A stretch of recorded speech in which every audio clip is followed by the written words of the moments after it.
परिचय। मुझे बहुत प्यास लग रही है। क्या तुम्हारी पानी की बोतल में पानी है? हाँ, ये लो। आह, अब मैं अच्छा महसूस कर रहा हूँ। आज आसपास हवा ही नहीं है। तुम सही कह रहे हो।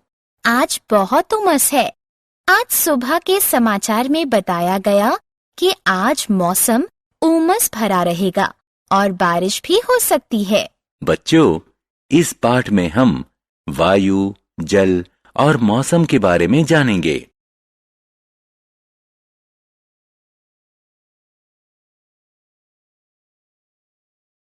आओ सीखें।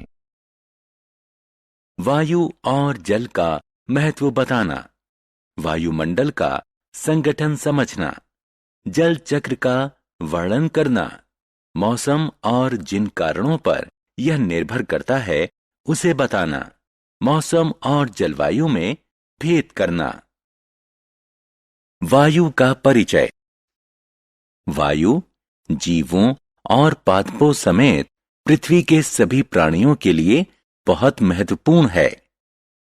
पादपों को प्रकाश संश्लेषण करने और वायु में ऑक्सीजन छोड़ने के लिए वायु से कार्बन डाइऑक्साइड की आवश्यकता होती है। मनुष्यों और पशुओं को जीवित रहने हेतु सांस के रूप में वायु से ऑक्सीजन लेने की आवश्यकता होती है। क्या तुम जानते हो कि पृथ्वी के चारों तरफ का वायुमंडल वायु से भरा हुआ है? लेकिन वायुमंडल क्या होता है, जानने के लिए हमारे साथ आएं।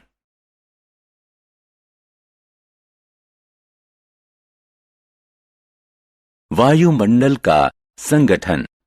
वायुमंडल विभिन्न गैसों, मुख्यतः नाइट्रोजन और ऑक्सीजन के मिश्रण से बना है, जो पृथ्वी को चारों तरफ से कंबल की तरह लपेटे हुए है। वायुमंडल के बिना हम यहां जीवित नहीं रह सकते। यह सूर्य से आने वाली खतरनाक किरणों से हमें बचाता है और पृथ्वी को पादपों और पशुओं के लिए आदर्श निवास स्थान बनाता है।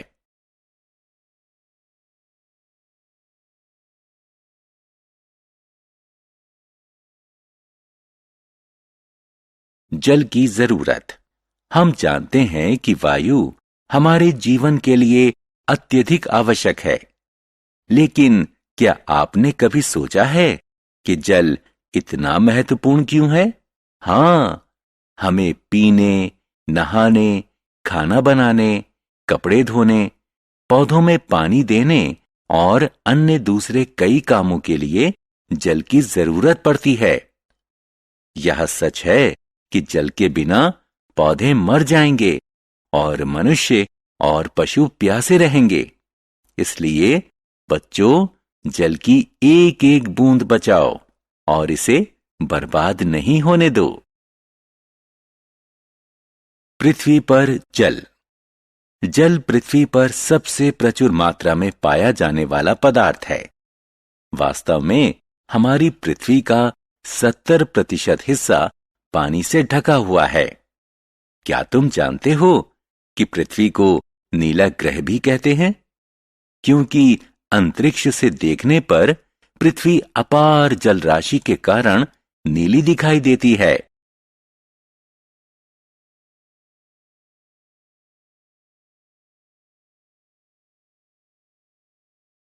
जल की अवस्थाएं। जल 3 अवस्थाओं में पाया जाता है: ठोस, द्रव्य और गैस। बर्फ, हिमकण और पाला जल की ठोस अवस्था के उदाहरण हैं। आपने नदी, झील, तालाब और समुद्र, बरसात और नल से आने वाले द्रव्य जल को जरूर देखा होगा। जलवाष्प वायु में मौजूद एक गैस है। आप गैस को देख नहीं सकते क्योंकि यह अदृश्य होती है।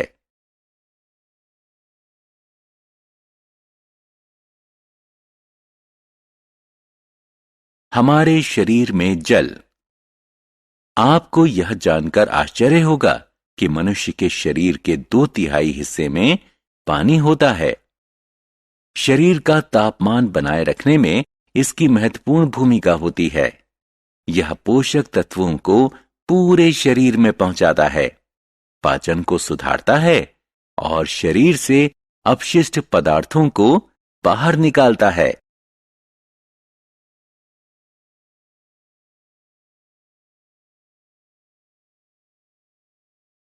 जल चक्र। क्या आप ये सोचकर हैरान हैं कि बरसात में सारा पानी कहां से आता है? वायुमंडल में सदैव एक निश्चित मात्रा में जलवाष्प रहती है। यह पृथ्वी की सतह जैसे समुद्र, नदी और झील से आती है। सूर्य की ऊष्मा पृथ्वी के धरातल पर मौजूद इन जल स्रोतों के पानी को गर्म कर देती है, जिससे यह द्रव्य अवस्था से गैस अवस्था में परिवर्तित हो जाता है। इस प्रक्रिया को वाष्पीकरण कहते हैं। वायुमंडल में ऊपर जाकर जलवाष्प शीतल हो जाता है और बादल बना लेता है। इसे संघनन कहते हैं। जब जल कण एकत्रित होने लगते हैं तो वो बड़ी बूंद बना लेते हैं और तापमान के अनुसार बरसात, बर्फ या ओले के रूप में नीचे गिरते हैं। इसे वर्षण कहते हैं। अंततः पानी जल स्रोतों तक पहुंचता है और एकत्रित होता है। आप देख सकते हैं कि जल लगातार धरती से वायु और फिर वापस धरती तक एक चक्र में चलता रहता है। इस प्रक्रिया को जल चक्र कहते हैं। इसलिए बच्चों, हमारे धरती से जल कभी खत्म नहीं होगा।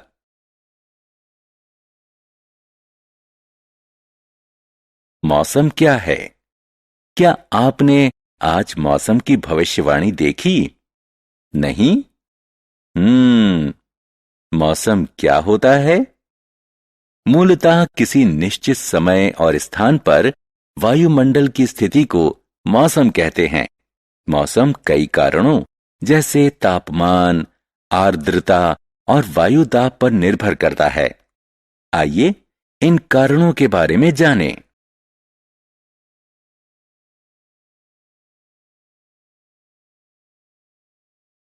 मौसम की तापमान पर निर्भरता। संभवतः हम सभी जानते हैं कि तापमान वायु की ठंडी या गर्मी का माप होता है। यह इस बात पर निर्भर करता है कि सूर्य से इसने कितनी ऊर्जा ली।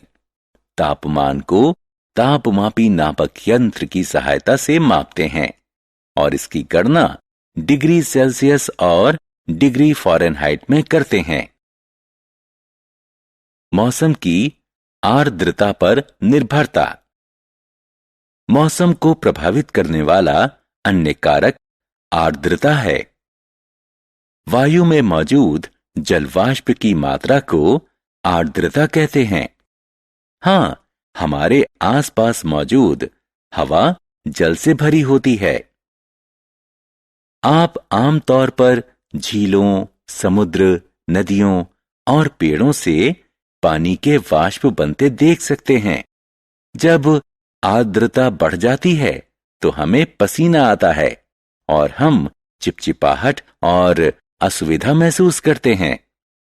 जब वायु में आर्द्रता 100% के करीब पहुंच जाती है तो वायु बहुत ज्यादा वाष्प नहीं रख पाती और यदि उस स्थान पर तापमान गिरता है तो जलवाष्प अपने मूल द्रव्य स्वरूप में वापस आ जाते हैं। संघनन जमीन के पास होता है, जिससे कुहासा और कोहरा उत्पन्न होता है। वायुमंडल में बहुत ऊंचाई पर बादल बनते हैं। अंततः बादलों से पानी बरसात, बर्फ या ओले के रूप में धरती पर वापस आ जाता है। मौसम की वायुदाब पर निर्भरता। आगे क्या? हां, वायुदाब।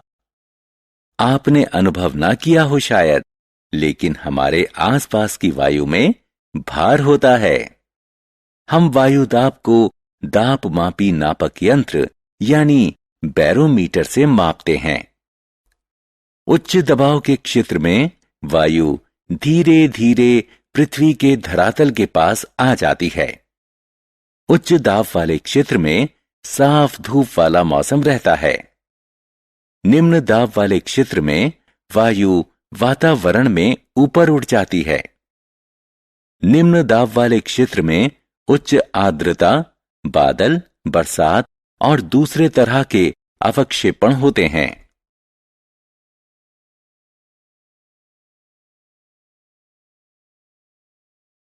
जलवायु क्या है? क्या मौसम और जलवायु एक ही हैं? नहीं। किसी क्षेत्र में लंबे समय तक रहने वाले मौसम से उस क्षेत्र की जलवायु का निर्धारण होता है। उदाहरण स्वरूप, भूमध्य रेखा के करीब के क्षेत्र में गर्म जलवायु होती है और ध्रुवों के नजदीक ज्यादा ठंडी जलवायु होती है।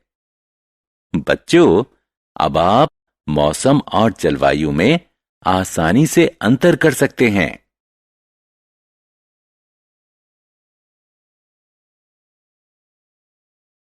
हमने क्या चर्चा की? मनुष्यों और पशुओं को जीवित रहने हेतु सांस के रूप में वायु से ऑक्सीजन लेने की आवश्यकता होती है। वायुमंडल विभिन्न गैसों, मुख्यतः नाइट्रोजन और ऑक्सीजन के मिश्रण से बना है, जो पृथ्वी को चारों तरफ से कंबल की तरह लपेटे हुए है।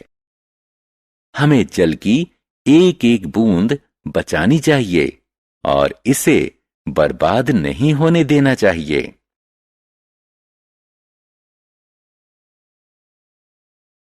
शरीर का तापमान बनाए रखने में जल की महत्वपूर्ण भूमिका होती है।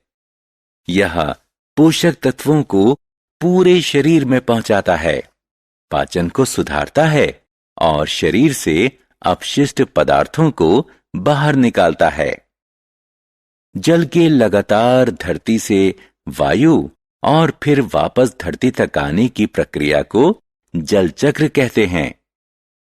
निश्चित समय और स्थान पर वायुमंडल की स्थिति को मौसम कहते हैं।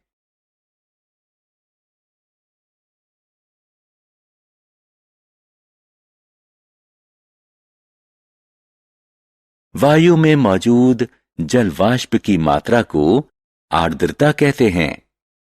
किसी क्षेत्र में लंबे समय तक रहने वाले मौसम से उस क्षेत्र की जलवायु का निर्धारण होता है।